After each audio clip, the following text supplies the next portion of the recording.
Hi, this is Mario from the San Francisco Bay Area. Today I want to talk about Tesla Robotaxi.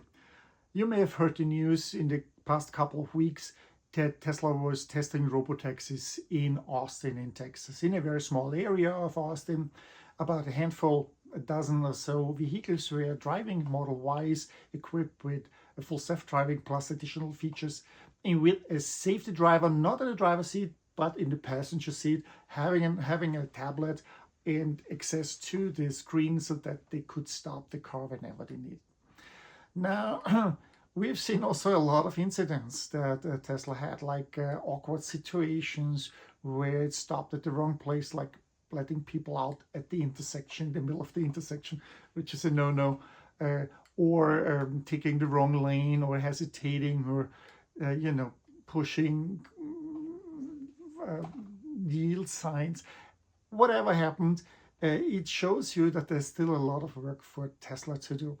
Also, what we've heard of is that those handful of Tesla Models Ys, or robotaxis, they were only driving about 7,000 miles in their since they've started, which comes to an average of 20 miles per day, which is nothing if you look at a taxi, what they are doing, or what a Waymo is driving every day, between 50 and 100 miles in a city environment.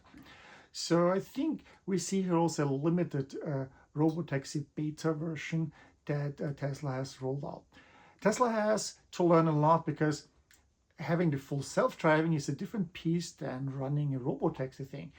I have to say, I have a Model 3 with the full self-driving, a 2019 Model 3.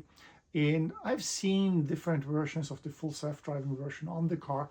So this has been quite some good progress, I say, but it's still not in a stage where I would say I would trust the system. I can see it in 2 years being at a stage where you can have a robotaxi service, but not today. Now also, the full self-driving is a different piece than having robotaxi requirements. Robotaxi requirements also, like, for example, need to have specific pickup and drop-off points or find them. Yeah? This is not what the full self-driving typically is doing. So you need to find a safe place, a place where the car can park, drive to the curb.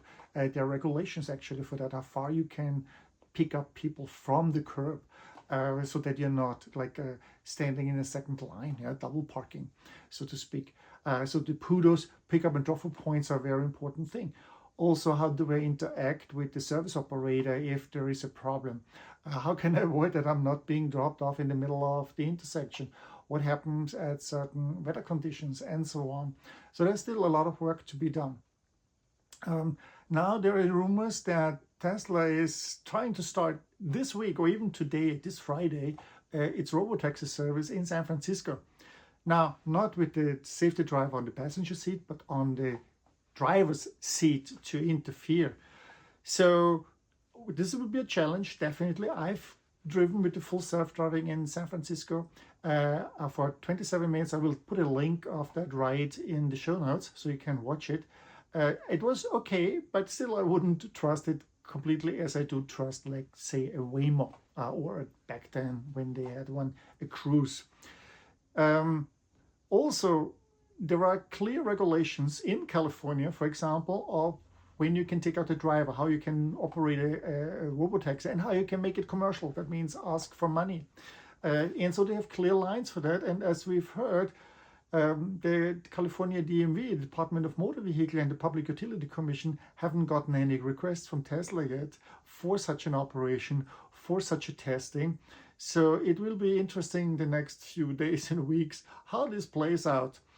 We've seen it with Uber. They were pretty reckless. That didn't end well for them. Let's see how this ends for Tesla. If you liked the video, just subscribe to my YouTube channel. Also, look up other videos that I had. Go on my website, thelastdriverslicenseholder.com. There's a lot of more articles, and I hope I see you next time.